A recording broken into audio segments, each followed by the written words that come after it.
Ghost lore is to be found in the literature or the oral tradition of practically every existing people. It goes back as far as our records go and emerges from the prehistoric state of man with many of the simple devices and commodities which are known to have developed at a very early period. Today, ghost lore is still broadly believed in various strata of society. And while we cannot say that in the 20th century advanced cultures are especially strong in their conviction about the subject, it remains as a conditioning force in the life of nearly every person. I think we can ask ourselves a question. Supposing that for 10 generations an absolutely materialistic culture should dominate mankind, and that for this length of time the entire concept of the supernatural was systematically discredited, and 10 generations of young people came into the world convinced that there was no life after death, and that all metaphysical speculation was wrong. Would this end ghosts?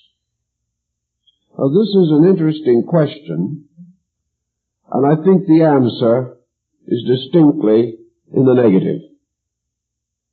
For several reasons, the most simple we will consider first. We do have isolated strata today of intellectuals definitely opposed to the idea of the supernatural in its religious or philosophical form. Yet we cannot say that these strata, this level of intellect, is free from the machinery by means of which the ghost concept gradually gained control of the human mind. So what do we have? We have a transference. We already have indications of this transference. Man demanding the wonderful and the miraculous, perhaps as an escape from the everyday monotonies of things, will simply develop a new kind of ghost lore. The supernatural will be associated with other things, but as in the earlier form, it will nearly always become involved in the morbid. It will contain elements of a new kind of fear. The primitive man feared the unknown. He feared darkness, the elements. He feared the mysterious operations of natural law around him which he could not understand. But fear itself is not dependent upon the unknown. Fear can develop also around things known, but also recognized to be dangerous. In this we have the greatest panic we know, the panic of a cultured people faced with the problem of an electronic world. We also realize that science can develop its own kind of fear. The scientist can fear another scientist, just as today, with fear and wonderment, with all the anxiety of an ancient tribal primitive, we wonder what is going on behind the iron curtain or the bamboo curtain, and we suspect the worst as we have always suspected the worst. We can therefore create a new ghost lore around the monsters of Frankenstein which science can bestow. We can begin to think of the ghost of a completely mechanized existence. We can even fear that the machine can turn against man. We begin to recognize how man, a comparatively puny factor in life, plus the greatness of a mechanistic skill, can become the greatest tyrant of all time. So our fears simply change their appearances. But fear nearly always lingers on. Now fears are very much akin to hopes. We use the same machinery in the conjuring of both. But I haven't noticed in any recent years any great outburst of optimism concerning the future or even the unknown with which we struggle today. Nearly always, our subconscious ghost lore runs into the negative.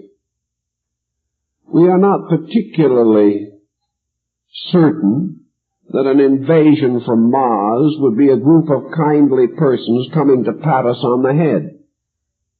We suspect they will come to invade. And all the artistry at our command cannot make the unknown appear amiable to us. We associate it always with some negative force, with some anxiety or some mechanism of fear. Thus, those very circumstances which might almost certainly indicate a coming good will be distorted by a great many persons into an immediate peril. It is something about ourselves. And there's something in all ghost lore that tells us about ourselves and gives us a clearer insight into the structure and activity of our own psychic entity. So with some thinking along this line, let us look into it a little further. What is the origin of ghost philosophy? Well, there are several possible answers, and perhaps all of them have a certain measure of truth. First of all, the forthright possibility that there are ghosts, that there are beings from an invisible world that can come to haunt us in this mortal sphere. Nearly all peoples have believed this. And almost every faith or philosophy that has had any concept of survival of consciousness after death has envisioned the possibility of the consciousness of the dead either being concerned with matters in this world or in some way able to bridge the interval between the living and the dead, to return and in some way confuse or complicate mortal affairs. So we have this first basic possibility. We must frankly admit that it has never been disproved, but that in various periods our attitudes are of different degrees of sophistication about this kind of a problem. A simple example of our meaning, I think we have mentioned before, but we can fit it in again because it seems to help. Many persons, missionaries, explorers, and adventurers, have left the comfort and security of a rather prosaic New York apartment and have moved into the jungle, the wilderness, or the desert. Here they have mingled for many years with the natives of those parts, and finding most of these natives to be believers in the supernatural, something has happened. One by one, these blasé Westerners fall under the spell of the primitive magic, and in the course of a few years are Western educated, college graduated, hard-headed intellectuals begin to see spooks. They see them because they live in a world that believes in them. And gradually this influence moves in upon the person. Now, if there was no core in man for such an influence, it probably would have little effect. But while this belief in the supernatural has been sleeping or dormant in the sophisticated person, it cannot be said to be dead.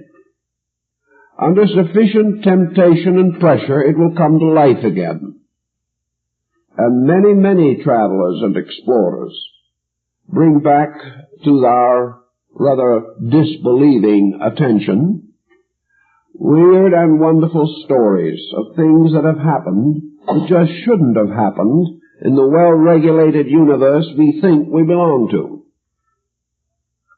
Thus this belief, this almost pressureful desire to believe in ghosts and spirits, certainly lives on and continues to affect us.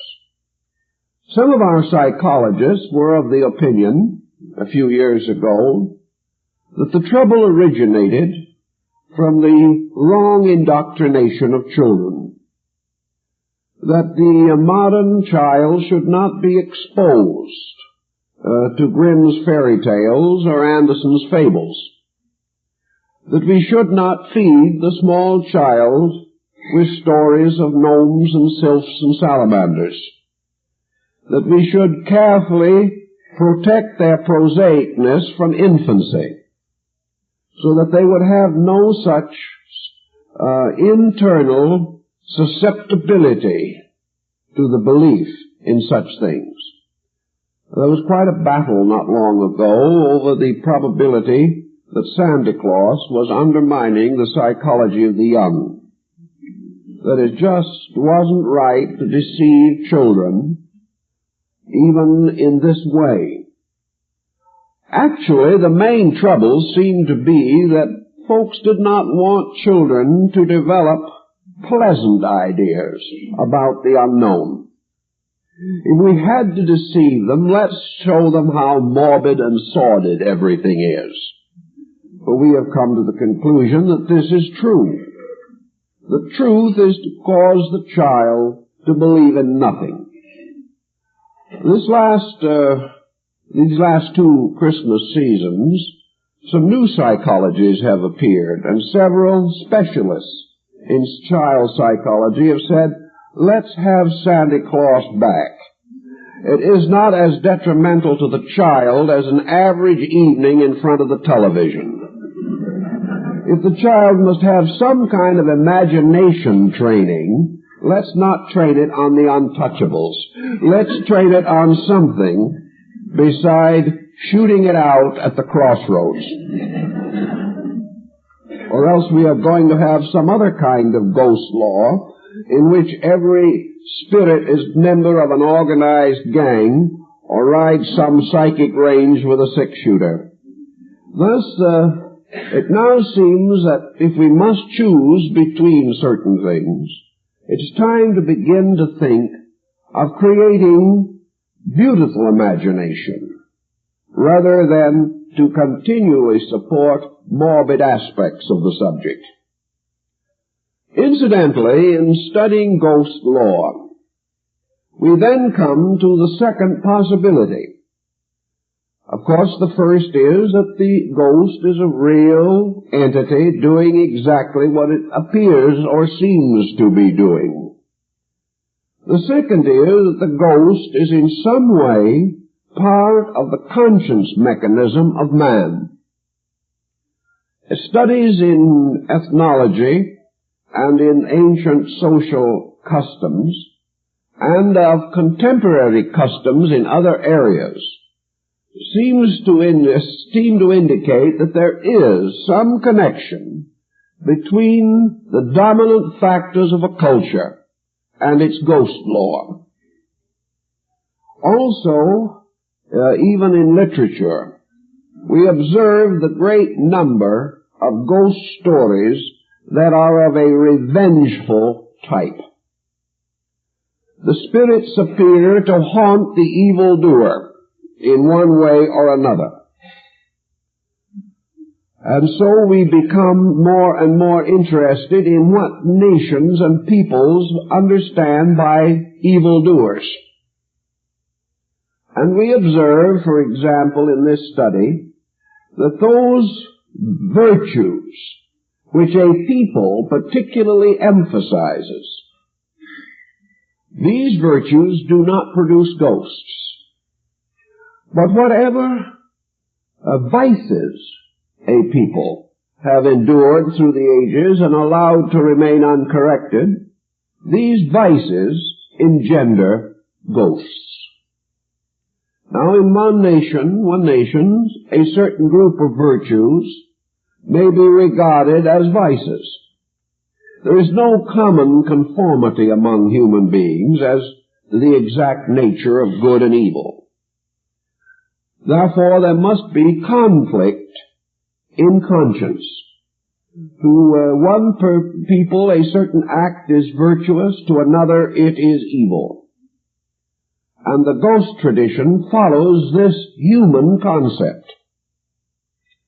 When the individual in a certain culture performs an action disloyal or disobedient to his own culture, he has a bad conscience, and he will very rapidly develop supernatural cults, which will be founded deeply in his own conscience reflexes. If, however, in his civilization that particular vice is not important, but another is, a new set of machinery will be set in motion, and different types of conscience mechanism will produce their psychological consequences. Thus, in a way at least, the ghost seems to be man's recognition of guilt personified. It comes into his consciousness as an avenging force which he believes subjectively he deserves. He has an inward feeling within himself that if he does ill, some kind of evil will come to him. That if he injures another person, that person will haunt him. Well, we all have this experience every day, but we do not associate it with ghosts anymore. We simply think of it in terms of morality. Even though we're rather narrow-minded, sometimes rather intolerant, perhaps embittered, if we commit a very serious offense against another person, we cannot forget that person. We have created a bond with the victim of our own ill action. We cannot escape from the feeling that this person may sometime, some way seek to avenge himself, because we believe we would do the same under the same provocation. So we begin to lose sleep. We begin to worry. And most of all, there is something within ourselves, a deep stratum of decency, that we have offended. And we believe sincerely in the mysterious workings of wrong, that a wrong done will lead to further wrong. That when we break the simple rules of gracious relationships, we are endangering something. Now, if we cannot get our adversary off of our minds while we are awake, we are no more fortunate when we are asleep. And we know that nearly all waking phenomena can be continued into sleep phenomena. That the individual in his dreams releases psychological pressure. If this pressure is guilt, if down deep in ourselves we know we have done wrong, this also becomes an element of our dream mechanism. While we are awake, we can rationalize. We can say to the man we cheated, or of the man we cheated, well, perhaps he would have cheated us if he'd had the chance. We merely got there first, and we feel a little smug about the whole thing. But this is a rationalization that does not touch the deep psychic core of man. He knows in himself that two wrongs will not make a right. He realizes in his own depths, nourished by thousands of years of moral and theological teaching, that to do evil is to deprive oneself of the strength of good. So in our sleep we are more honest than in our waking hours. And in our sleep also we are able to create a certain visual and auditory phenomena. The individual we have injured seems to rise before us as a person. And this has been reported a number of times, a great number of times, in cases of murder. The villain of the piece was so clever and adroit in his perpetuation of his own secret that it is unlikely he would have ever been caught by the ordinary processes of law. But the majority of criminals finally confess. They confess because they cannot live with themselves. I know at one time when I was working in prisons, I had a long talk with a man waiting execution. He had killed in the heat of hatred. And he said that from that time on, his sleep had never been peaceful. Hundreds of times he had seen his victim and had relived this incident until finally he had confessed. Now, 3,000 years ago, it would have been believed that this revisualization of his crime was a supernatural occurrence.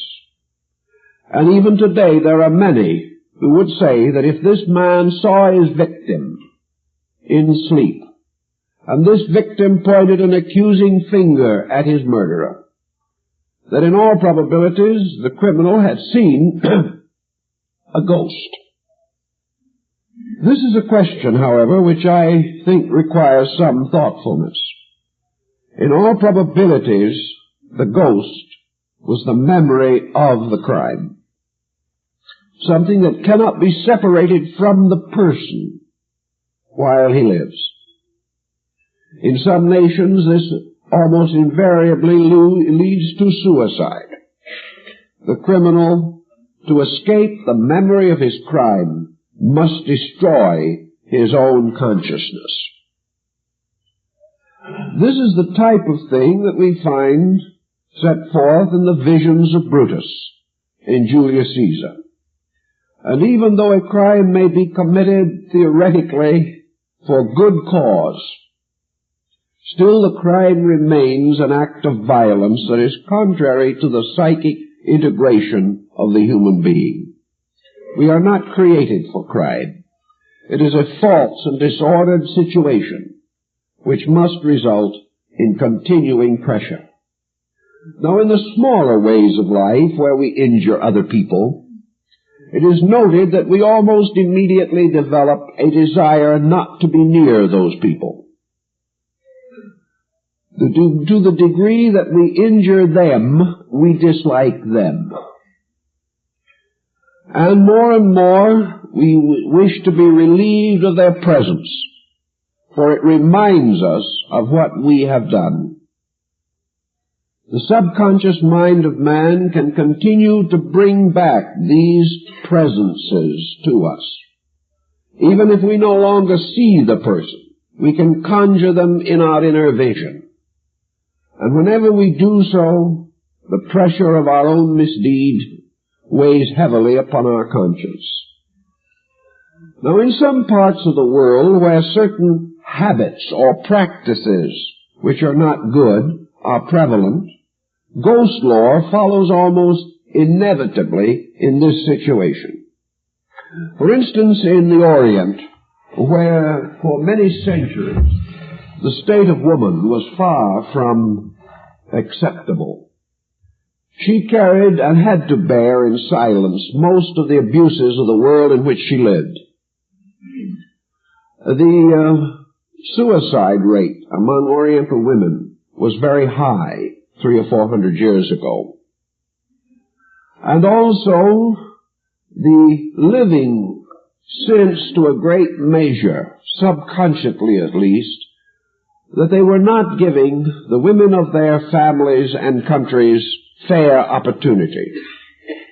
If you go through the legendary and lore of these nations, you will find that a heavy majority of their ghosts are women, because woman becomes the symbol of their own guilt.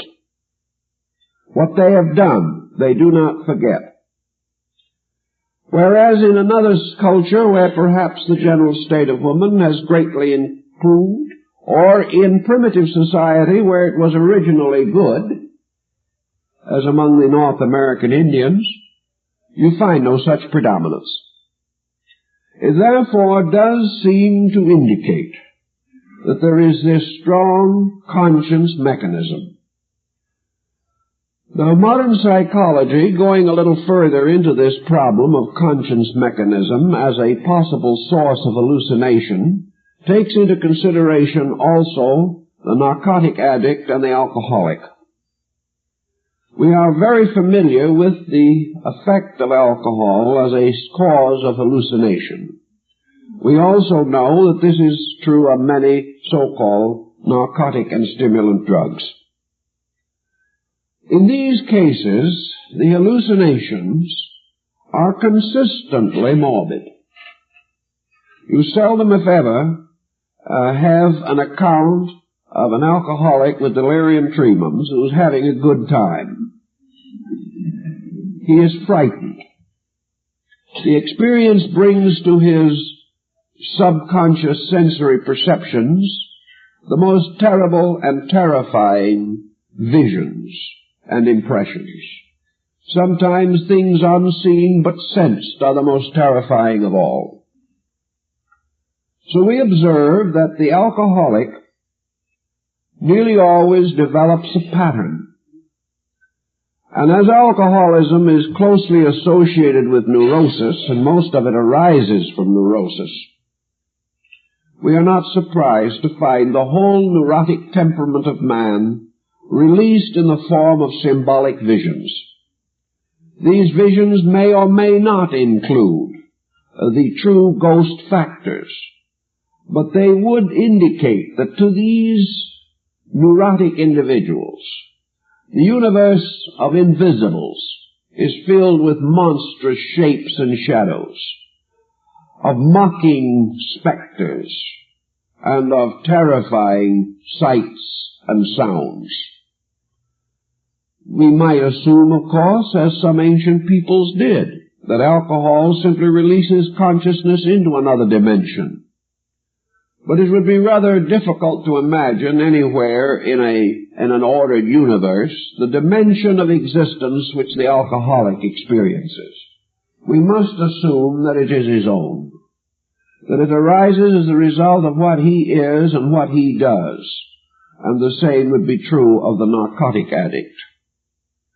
Also, we have some experience that indicates that as the pressures of moral circumstance become more intense, that there is a tendency to precipitate them into the objective waking life. A bad conscience, if it gets bad enough, disturbs not only our sleep but our waking hours.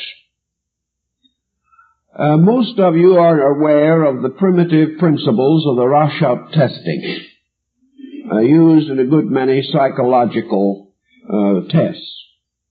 Here, actually shapeless and meaningless masses are interpreted by persons suspected of some neurotic tendencies.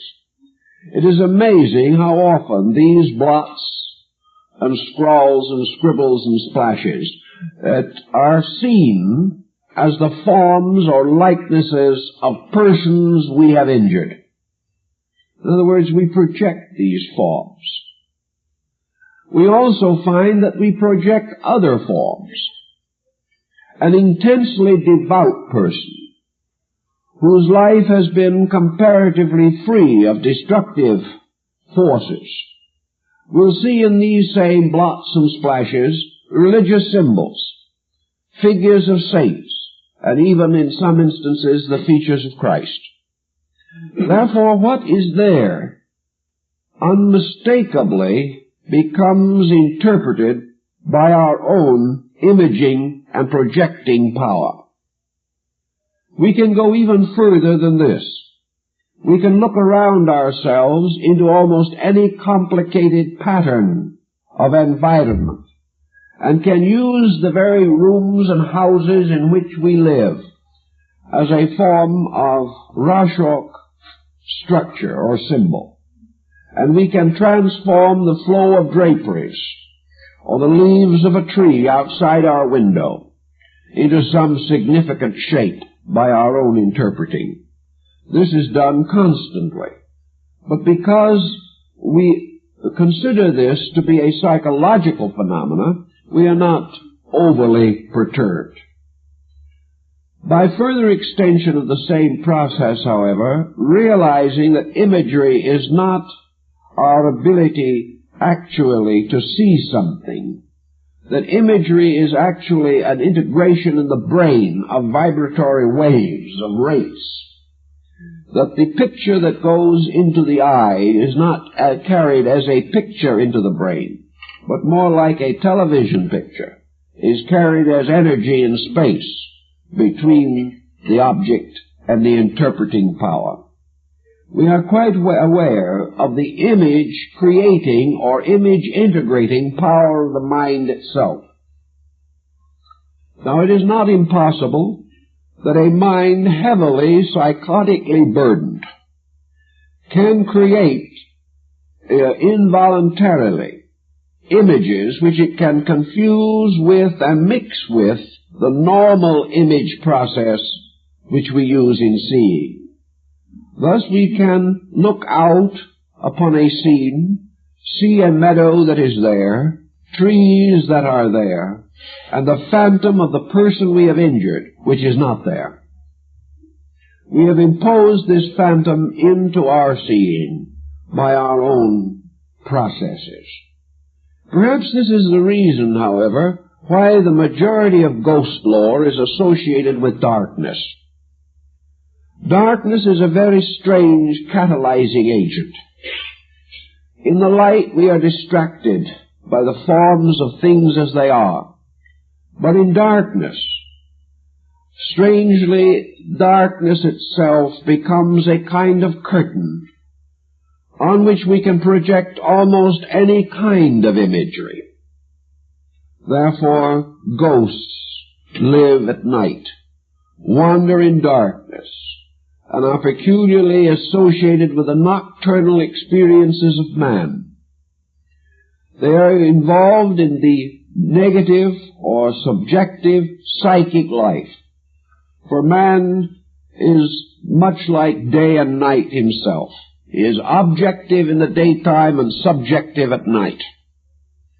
And as his day processes and his day interests are gradually relaxed at night, his own internal becomes increasingly dominant, especially, of course, during hours of sleeping or near sleeping. So the ghost functions at this time, perhaps because at other times we are too concerned with objectives to become subjective to the impulses in ourselves. Now, wonder continues to rise why it is that man is unable to conjure, or very seldom able to conjure, benevolent spirits. We have to study a little bit into the psychology of peoples, perhaps to find some clue to this situation. Ever since man became aware of morality, ever since he became conscious of good and evil, and certainly from the time when the great codes of religion, morality, and ethics were first framed. From this time on, man began to experience a shortcoming. Most people began to know or to sense that they were not keeping the codes and laws which they claimed to believe. Most individuals examining into themselves find some shade of guilt, even if it is in the more common experiences of life. We know we ought to be kindly, but we are unkind when we feel like it.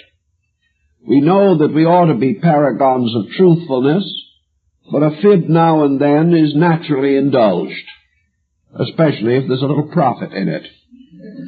We know that we should be fair, but we don't enjoy being fair. We enjoy doing what we want to and condemning other people if we feel like it. We know that we should be temperate, honorable, thoughtful people. But all of these virtues seem difficult to attain, and we have very little libido dedicated to that purpose. What we really want to do is what we please, and as we please, and when we please. Any other relationship with existence appears as a frustration. So from the very beginning, we have fallen short of those convictions which we knew were right.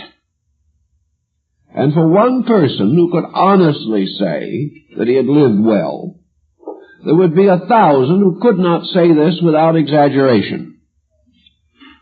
They get by, but in themselves they know they are not the person they ought to be. So out of this type of situation we have developed an almost universal guilt mechanism.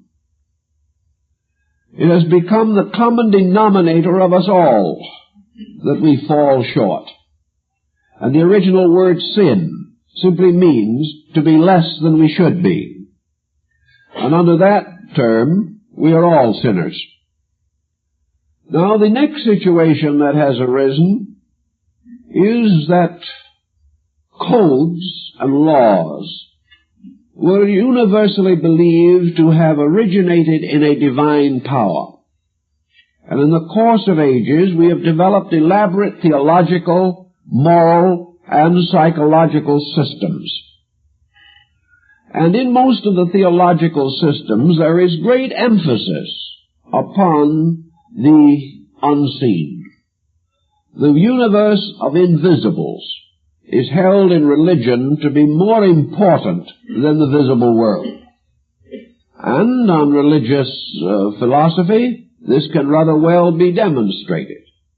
Because if man is an eternal creature, a great part of his eternal existence is not lived here. It is here we find only a fragment of the career of a being, if that being is eternal. Consequently, there must be a larger universe. There must be another world. There must be other places. And in theology, there have been elaborate explanations of these other places. There has been a wonderful description of heaven and of paradise and of places of blessedness and rest. Very few people, however, seem to have been greatly comforted by these stories. They evidently didn't expect to go to any such desirable spot.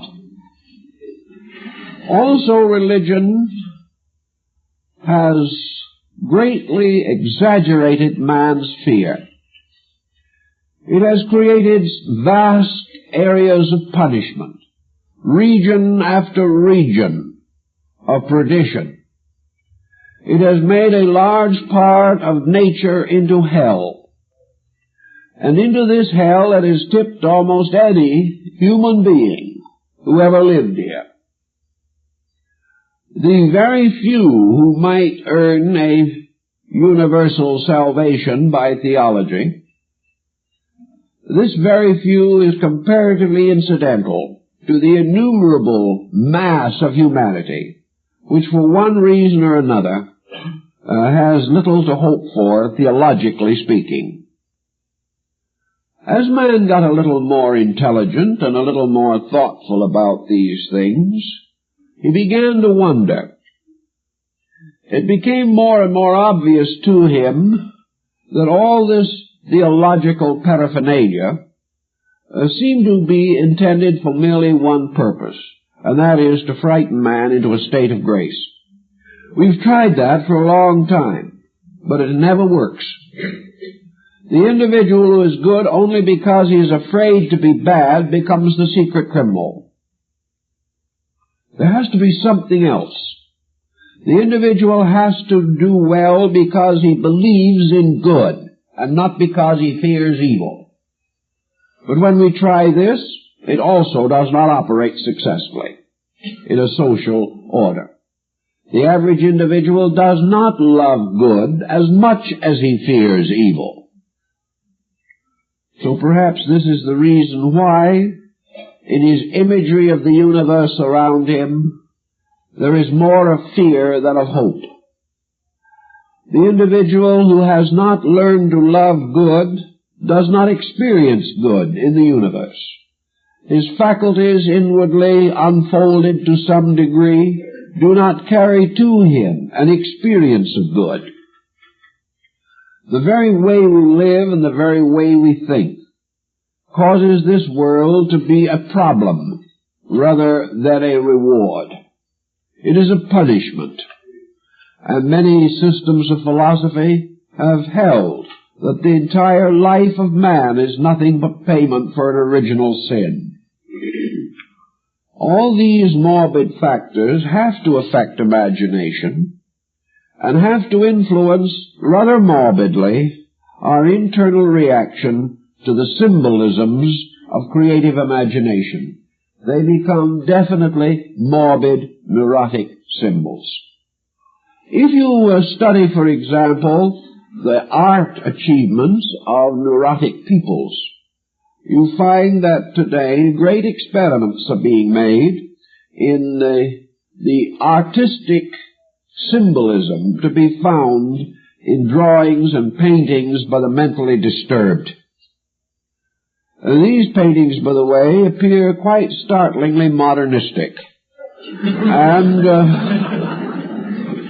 there is an historical account of an exhibition in which the works of mental patients and the works of prominent modernists were hung in a gallery together, mixed up, and no indication given as to which was by which group.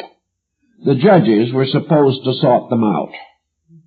When the judges, all experts in modern art, came to their final conclusion, they gave the first award to a homicidal maniac. The actual disturbance which we find in psychological living today expresses itself in art. Now, what is the drawing or painting of a mental patient more than the projection of symbols? Projection from within the self. Instead of using the subtle fabric of mental energy now to create a symbol, the patient is using his hand and a brush or a pencil. He is expressing his own inward confusion, and he does so often dramatically, producing many spectacular and highly controversial pictures, which require a great deal of interpretation and study in order to determine their actual content. To a measure, man also, with his neurosis, interprets his whole universe. He makes with his own mental fingers modelings and shapes and diagrams and figures of his own peculiarities and places them upon the pedestals of nature. He is constantly working with this disordered content in his own nature and projecting it upon his environment. So altogether we have much to explain why the majority of ghost stories are melancholy. We also realize how the story of Hamlet could well represent the maliciousness of revenge, how the disturbed mind, already heavy with doubts and subconscious fears, as was the mind of Prince Hamlet, could be led to a complete pattern of avengements. These avengements might be just. They might be well called for according to our way of thinking, but they destroyed the good and the bad. They left the individual the complete victim of a disorientation, whether we consider it a true ghost or a psychic ghost that caused the disorientation. Working constantly in this field of endeavor, I have become conscious through long familiarity with a great number of contemporary ghostly situations, and have come strongly to believe that the majority of them, at least, were psychological phenomena. That actually the ghost incident can be explained by the actual study of the person who has the experience. We know, for example, that more than 100 years ago, the planchette that we now call the Ouija board was publicly banned in France because it led to an epidemic of murder and suicide. Now you would think that kindly, good-natured people sitting around, either consciously, subconsciously, or unconsciously pushing a little table, would occasionally come up with some very good news. Well, some of them did. There's no question about it. Most of the so-called good news consisted of consolation. Terribly lonely people, or those bereaved, found some comfort in actually or symbolically finding contact with those whom they had lost. But the overwhelming number of kindly, good-natured people moving a Ouija board got themselves into trouble. 9 out of 10 of these amateur psychics were finally victimized by their own psychism. Instead of coming out of the situation encouraged and strengthened, they developed all kinds of strange dependencies. And I remember very well the case of Ella Wheeler Wilcox, the American poetess. She believed that she contacted a person whom she loved. And as a result of her statements, this type of psychism gained sudden and extraordinary popularity. Later, she tried in every way possible to point out that this was exaggerated and that she realized that the publicity was leading to trouble. But of course, people do not listen when they do not want to hear. And the result is the mistakes were perpetuated and the timely warnings were forgotten. But in the case of the Ouija board, we have a very simple evidence of a situation that can apply to automatic writing, can apply to a great deal of personal psychism, and also to a large part of mediumship. Namely, that by degrees, a situation that perhaps begins with hope ends in terror. Now, why should this particular process be true? I think it is because if we could psychologically analyze man, we would find that there is a thin stratum of faith, but a very thick stratum of fear. The individual, under some pressure, or perhaps only for pleasure or social reasons, attempts some mediumistic activity. Naturally, it begins with a semi-believing. It begins perhaps with a little hope and a little confusion. And it is motivated by the most surface instincts of that person. He wishes to communicate with someone. There is no great moralism involved. He hopes that he can get a message or find a lost collar button or something. The level of the investigation is not profound. Suddenly, however, this person is caught in the peculiar net of his own psychism. He seems to be in the possession of a force or faculty which he cannot control. As time passes, he surrenders more and more of his consciousness and his common sense to this mysterious psychic faculty. And after a time, this faculty plumbs its way into the depths of his fear stratum. And little by little, what might have begun as a rather optimistic, cheerful, and even slightly profitable interest ends up by the person becoming as hopelessly addicted to a morbid state as any alcoholic or narcotic addict. Suddenly the temper of this association begins to change. By degrees, ominous things are introduced. Very often it ends in a strange gibberish of demoniacal folly. The spirits suddenly seem to turn into imps and do nothing but punish us for some mysterious subjective fault that we have tried desperately to forget. All of this is a pattern, and it works out so systematically that we have to come to certain other conclusions relating to psychic phenomena.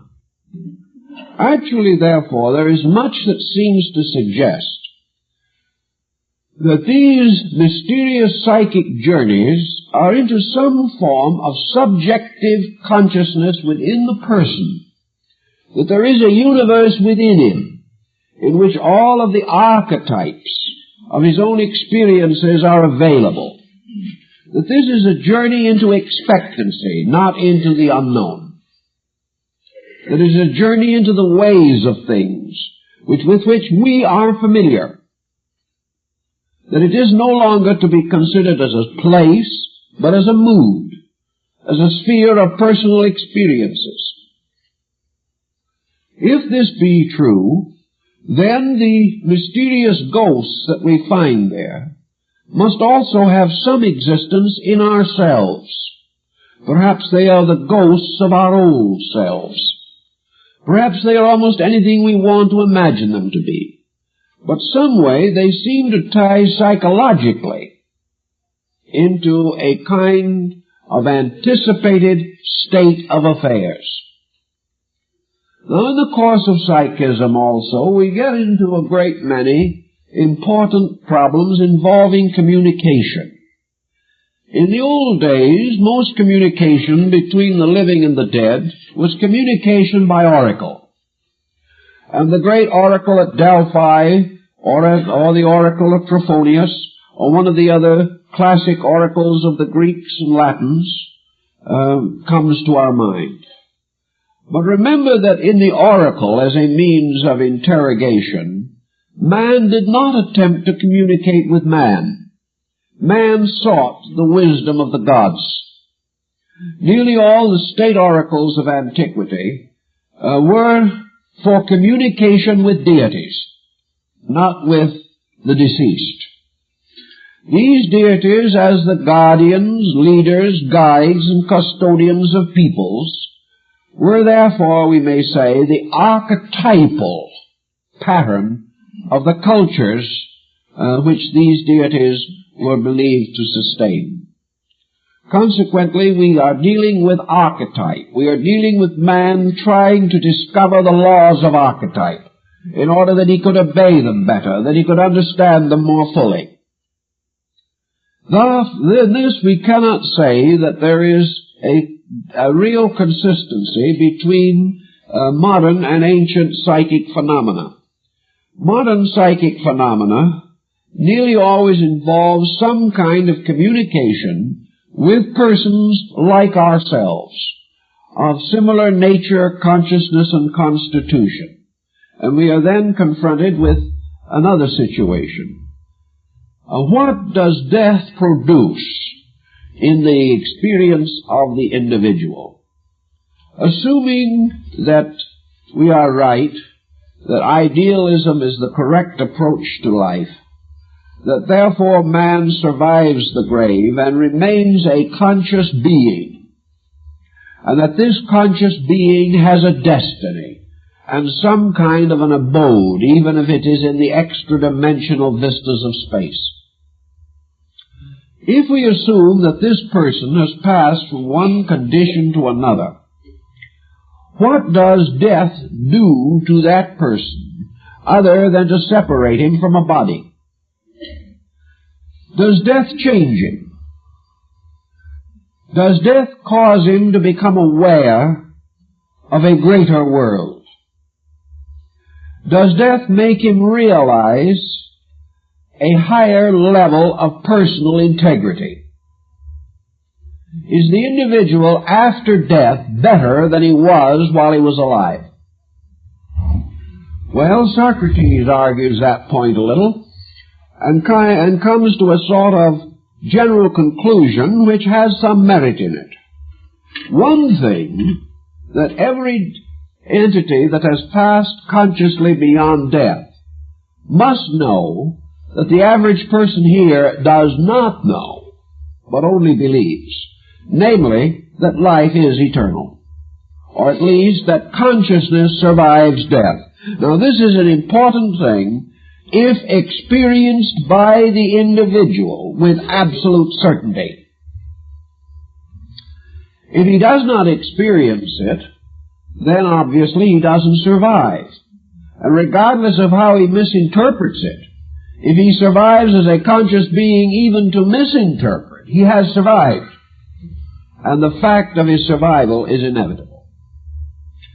So we can say that he has certain values given by the very transition caused by death itself.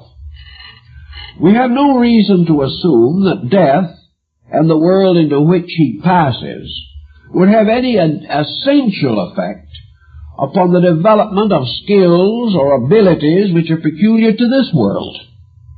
It would not be, therefore, proper, I think, to believe that a carpenter who passed out of this life would be a better carpenter somewhere else, because he'd have very little opportunity to experiment if we are correctly informed.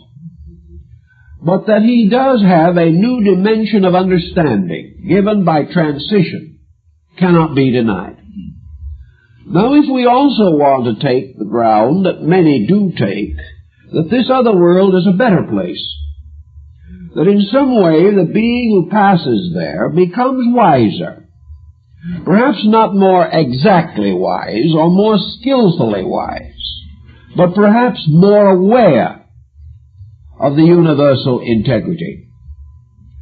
If it is assumed that this person, having departed from our way of life, comes closer to God, enters into a nearer relationship with the great causes of life, becomes more associated with divine beings, then we might have reason to assume, or right to suspect, that this person's integrity would be somewhat more matured, that they would have sense of value better than ours, and having been freed from the bondage of the limitation of the flesh, would have some intuitive or inspirational faculties more released, or at least not less released than they are here. This, in a way, causes us then to say, how can we have a vengeful ghost? How can a person who has passed into a better state remain concerned with the peculiarities and absurdities of his material condition? If an individual, by the process of death, gains contact with immortality or greater proximity to God, how can he remain unforgiving? If his consciousness is changed at all by this experience, might we not expect him to be in some way better than he was here? Certainly no less. If he is conscious, if he has gone into a universe of causes in which he is actually living in a state which we are seeking desperately to find in order to advance our own knowledge, is there not reason to suppose that in this larger state the individual would be susceptible of somewhat larger thinking? If this is the case, then certainly the things that concerned him here would concern him less. Problems which he couldn't understand here he would intuitively grasp. And he would also have little interest in injuring those he has left behind, because he must be aware that injury has injured himself most of all. So to explain this mystery, there has been another line of thinking invoked. The possibility that an individual passing out of this life with an extraordinary fixation might remain in that fixation after death. That if this fixation had something to do with material things, and most fixations here have, that we might find this individual becoming a kind of earthbound being, unable to change, unable to be different, unable to do anything, but to remain an unembodied shadow of what he was here. And that this type of being would seek continually to continue the activities of this life, and would try to achieve this through making contact with living persons here. Now, all this is highly suppositional, but it has been broadly accepted. There is one school which distinctly assumes that anyone who is dead is able to give good advice, even though they never gave any good advice while they were alive. There is a minor possibility that the advice could be better, but I doubt if it would be infallible. And in view of the kind of advice that is given, there seems to be something a little wrong in the whole picture. The earthbound person, bound by his own limitations, unwilling to accept change, perhaps even fighting the concept of his own survival, might present an interesting psychotic situation, and might even point out that you can have extreme neurosis in the afterlife. It may rather simply continue the neurosis you have here. So in this condition, we examine some of the advice that crosses between the worlds. This advice breaks into two very definite patterns. One is advice of consolation, in which most so-called messages, either through mediums or through some form of internal psychic experience of the person himself, are messages intended to give a certain relief from fear or tension or stress. They are, for the most part, of little factual value, unless the simple fact that the person who receives the message is convinced that he is in contact with a person sending the message. This in itself may bring a certain consolation, a realization that a loved one has survived death, or that that loved one might still be somewhere within communicating distance of the person still in this world. That about summarizes the value of the situation.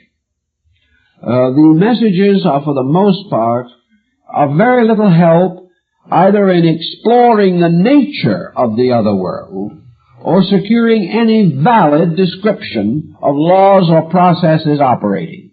Oh, there are reams on the subject, but these reams, when you put them together and break them down, have very little substantial content. They are well-wishing things, and could well be the product of a dreamer with a pleasant dream. The other type of problem that we run into is the problem of this psychism moving victoriously toward obsession or possession, in which contact with a deceased person gradually leads to a highly prejudiced attitude towards relationships in this world. Here we have over-influence, which in most instances, in all probabilities, is subconscious over-influence. We have to realize that the individual has a very complex inner life, and unless by some discipline, as represented by mysticism or yoga or Zen or something of this nature, this inner life is clarified and integrated, that its testimonies are not especially valuable. In fact, the inner life of the individual who is not integrated may be a rather vicious thing. Certainly, it will be a negative or morbid area of reaction. So little by little, this possessing or obsessing factor of the subconscious takes over.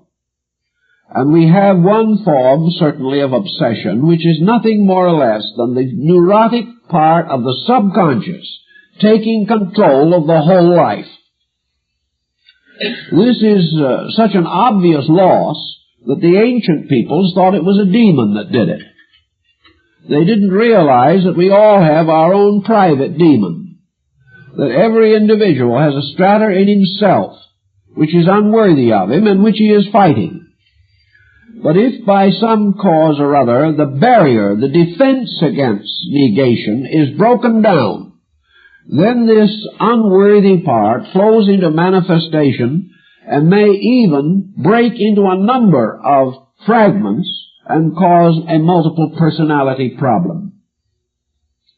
These types of possession and obsession are sometimes held theologically to be due to entities. More often psychologically they are regarded as due to the loss of objective orientation. And this brings us into probably the great crisis that the ghost brings us to, and which has affected history perhaps more than we will ever realize. Because the ghost has helped to make history. The ghost arises in the careers of the great. The ghost has forced amazing changes in policy. But for the most part, these policy changes have only been in the line, as you might term, of cosmic or karmic consequences. Let us assume for a moment that the ghost factor in this problem comes into the foreground in the life of the individual and becomes disorientation. If you do not believe in these things and you stub your toe, you say, I'll have to look better next time. I'm just not thinking about what I'm doing. But if you do believe in the supernatural and you stub your toe, your first thought is to burn incense to 3 offended demons. Everything suddenly loses all proportion. One thing that suddenly does is to cause the individual to believe that evil is not himself, that he is a kind-hearted, good-natured, well-intentioned individual and somebody else is hurting him. Where have we heard this before? We hear it every day. It is part of our basic psychology that no matter what we do to other people, it could never be as bad as what they have done to us. And we go into a high competition in this area. But now comes the ghost to take its place in this complication. Suddenly, we are no master of ourselves. Everything is turned over to a host of mysteries. Every deed could be explained by a psychic force stepping into our affairs. That blind spot in judgment wasn't ignorance. It was some malicious spirit blowing thoughtlessness into our minds. These things that we do, this cruel word, was a demon speaking through us. And when suddenly an upright citizen falls apart, it isn't a nervous breakdown. It isn't a psychological ailment. It is an obsession by some remote ancestor who was a swashbuckler. Suddenly the entire pattern of our own action is threatened. And in this threat to our own integration has come what most people have experienced as a very demoralizing series of circumstances. If we could keep our own equilibrium, if we could accept the ghost as we accept a neighbor asking for some eggs, if we could take a matter-of-fact attitude on these things and keep on living our own lives, we'd be all right. But people with the matter-of-fact attitudes living their own lives are not the ones who see the ghosts. That's the difficulty. It is the lonely person, the discouraged person, the sick person, the individual who has been battered and bruised by life, or who carries within themselves a tremendous pressure of grievances against life, a sense of injustices, a secret belief that the universe is not a very well-ordered place. This is the kind of person who, in the loneliness of their own psychic lack of integration, see ghosts. They are the ones also who go for advice. People who know the answers do not go for advice. But people who are seeking for something that is either not the answer or are unable to work out some solution to their present problem, or who fear tomorrow with a great terror, are the ones who seek this kind of help. Therefore, they are the most vulnerable to its negative reactions. They are the ones most likely to get into trouble, because they will never know, and no one can ever know, except themselves, whether this advice is truly coming from a superior source, or whether it is pouring out of the involved cauldron of their own psychic difficulties. If we could be sure of this, if we could say without any question of doubt, psychic phenomena is genuine, and all mysterious phenomena is psychical, if we could say that, we'd have a certain leverage. We would at least have some yes-no answers. But as these stories unfold, all we have is a maybe. It could be, but not necessarily. It's probably not, but there's a chance that it is. And how are we going to solve this? How are we going to certainly determine whether a peculiar type of psychic pressure is coming from an outside entity or from that entity that nobody knows inside of the person? We know definitely from the study of these matters that psychological phenomena can produce practically every miraculous circumstance involved in psychism. So how are we to be sure? How are we to be sure that the advice is the advice that we need, or is only the advice that we want, and which has already given us lots of trouble under other names? The only direct solution to the problem seems to be the strange involvement of the human mind's visualizing faculties. The best answer we have to psychic phenomena at the present time is individuality, the individuality of the person. Consequently, if there is independent phenomena that in no way is susceptible of fraud, that cannot be produced by mechanical means, and this phenomena is visible to several persons at the same time, This is perhaps the strongest evidence in favor of psychism, or definite, true psychic manifestation. If, however, we are to involve this, we have to rule out a number of kinds of phenomena which appear to be visible, but which could definitely be traceable to other causes. Some psychic phenomena, as moving of objects, can be regarded as a magnetic or electric phenomena basically. I would not consider them to be genuine evidences of the presence of other beings or entities. All dark phenomena in which the actual circumstances are not visibly seen, as slate writing, where you can see the writing afterwards. It is not agreement of this nature that I am referring to. Let me give another example that might be nearer to what I mean. And I know one case of it, which seems to me to be very pertinent. A large family is seated at table.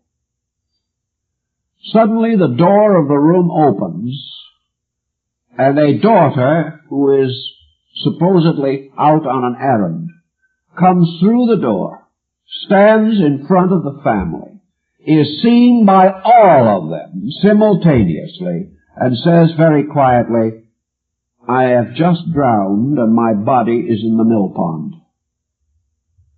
As a unit, the family moved to the mill pond and found the body. I would say that is a tough one to explain away. The elements that are necessary for validity are definitely present. 8 or 9 persons saw exactly the same thing at the same time and heard the same words. Your psychological equation is excluded.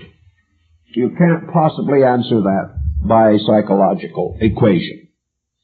You cannot answer it by any known imaging of the mind. There is, however, one modification that is possible, namely that the message was carried telepathically to the family, that it was the thought of the daughter and not her body which appeared, and that being a member of the family and being known by all of them with the same appearance, the thought projection could have precipitated a common appearance. There was no way of measuring as to where they saw the person stand. But they all believed that she entered the door. Here we have something in which some form of extrasensory factor has to be considered. So from the very earliest time, there has been no time in which men have denied that psychic phenomena is genuine. Nor have they denied the possibility of the outraged ghost. They have not said that such things cannot be.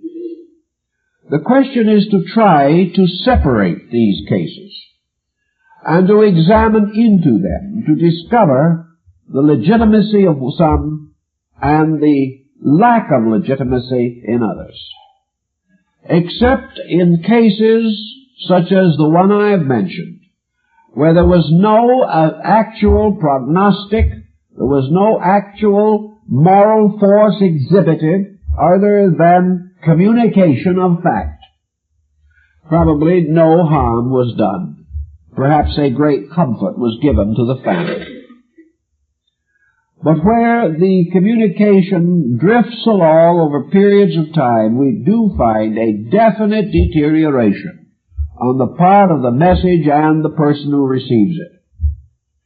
So we are now in the presence of a subject that must no longer be regarded as one subject.